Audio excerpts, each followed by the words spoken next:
Welcome everyone.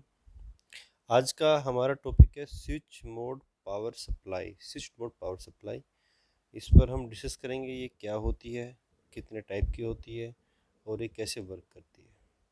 ठीक है, हम इसको डिस्कस करते हैं।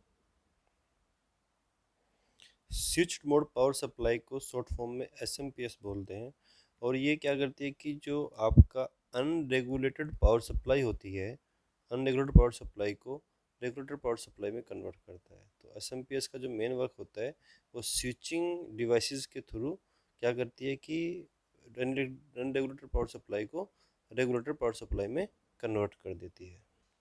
Means switch mode power supply और एसएमपीएस एक ऐसी पावर सप्लाई यूनिट है जो स्विच डिवाइसेस का उपयोग करके unregulated power supply, unregulated AC या डीसी को रेगुलेटेड डीसी में कन्वर्ट करती है। ठीक है, मीन्स एसएमपीएस बिजली की वन फॉर्म को अनदर फॉर्म में कन्वर्ट करने के लिए स्विचिंग रेगुलेटर का प्रयोग करती है। क्या करती है? स्विचिंग रेगुलेटर का प्रयोग करती है। ठीक है, तो इसी वजह से इसको बोलते हैं स्विच्ड मोड पावर सप्लाई।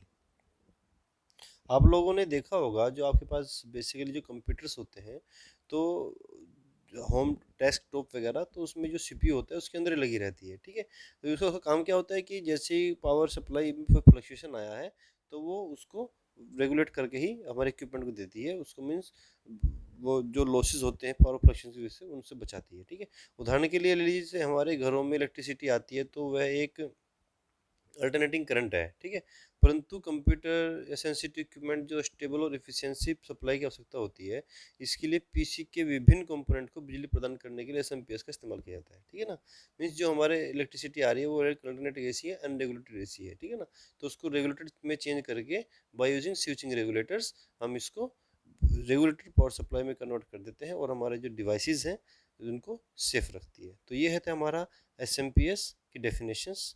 अब हम देख लेते हैं वर्क कैसे करती है। ये इसका ब्लॉक डायग्राम है। ठीक है, इसमें क्या करते हैं हम कि जो हमारा मेन सप्लाई है, ठीक है, वो जो मेन सप्लाई 230 वोल्ट 50 हर्ट्ज की सप्लाई आ रही है उसको हम रेक्टिफायर फिल्टर की हेल्प से रेक्टिफाइड कर देते हैं, कन्वर्ट कर देते हैं उसको डीसी में। ठीक है, उसके बाद इसमें क्या होता है एक्चुअली, इसे रेक्टिफायर और फिल्टर से डीसी में चेंज करके इसको क्या करते हैं, हाई फ्रिक्वेंसी इन्वर्टर पर देते हैं। यहाँ पे क्या होता है कि इसमें हाई फ्रिक्वेंसी इन्वर्टर में एक चॉपर फिल्टर होता है, चॉपर स्विच होता है एक्चुअली। चॉपर स्विच का काम क्या होता है कि वो इसको स्विच को चॉप कर देगा। ठीक है, चॉप करने के बाद वो इसको दे देता है ट्रांसफार्मर की प्राइमरी पर। ठीक है ना, ट्रांसफार्मर की प्राइमरी क्या करती है, उसको फिर वापस स्टेप डाउन कर देती है ना, हाई वोल्टेज लो वोल्टेज में चेंज कर देती है। फिर इसको क्या करते हैं कि रेक्टिफायर फिल्टर की हेल्प से इसको वापस डीसी में चेंज कर देते हैं। ठीक है ना, रेक्टिफायर फिल्टर की हेल्प से। और ये क्या होता है, ये आपका ये आउटपुट जो भी सप्लाई आएगी कंट्रोल सर्किट के थ्रू यहाँ पर कन्वर्ट होगा, मतलब कंट्रोल सर्किट के थ्रू इससे कनेक्ट होता है। ठीक है, जैसे ही इसमें कोई फ्लक्चुएशन आ जाता है तो ऑटोमेटिकली जो स्विचिंग सर्किट इसके अंदर लगा रहता है वो इसकी सप्लाई को एडजस्ट कर लेता है। मीन्स क्या करता है कि यहाँ पे कोई फ्लक्चुएशन अगर आया है, इनपुट में कोई फ्लक्चुएशन आया, उसके अकॉर्डिंगली ये पावर सप्लाई स्विच करके यहाँ पर जो आउटपुट में सप्लाई आ रही है वो कॉन्स्टेंट रहती है। तो इस तरह से क्या करता है कि ये आपका रेगुलेटेड अनरेगुलेटेड पावर सप्लाई को रेगुलेटेड पावर सप्लाई में कन्वर्ट कर रहा है। ओके, अब इसकी खास बात क्या होती है कि एक तो इसकी जो स्विचिंग है, स्विचिंग सिस्टम है, बड़ा फास्ट होता है।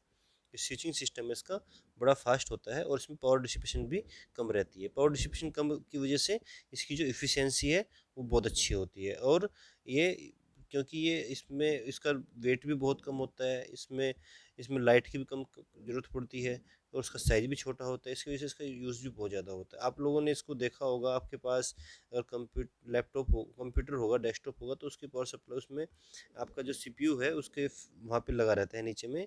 अगर आपने कभी, तो ये कुछ इस तरह का होता है, ये कुछ इस तरह की होती है, वो छोटी होती है साइज में और बहुत यूज़फुल होती है कंप्यूटर्स को सेफ रखने के लिए।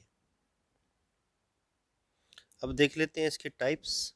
एक्चुअली इसकी जो इनपुट और आउटपुट वेव होती है उसके आधार पर इसको ना चार तरह से डिवाइड किया गया है। नंबर एक तो होता है कि जब ये डीसी इनपुट होता है और डीसी आउटपुट है तो उसको वोल्टेज और करंट कन्वर्टर बोलते हैं। और जब आपका एसी इनपुट आता है और एसी आउटपुट आ जाता है तो इससे साइक्लो कन्वर्टर की तरह काम करता है।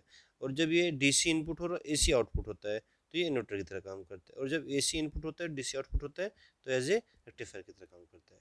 तो ये था हमारा एस एम पी एस, ठीक है, जिसमें हमने एस एम पी एस देखा क्या होता है, कैसे वर्क करता है, ये कितने टाइप का होता है, क्या इसके बेनिफिट्स हैं, ठीक है ना। तो ये हमने इसके बारे में डिस्कस किया है।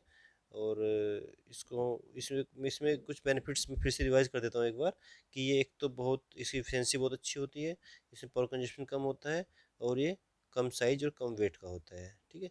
तो ये इसके बेनिफिट्स थे और ये सब कुछ था एस एम पी एस के बारे में। तो थैंक यू।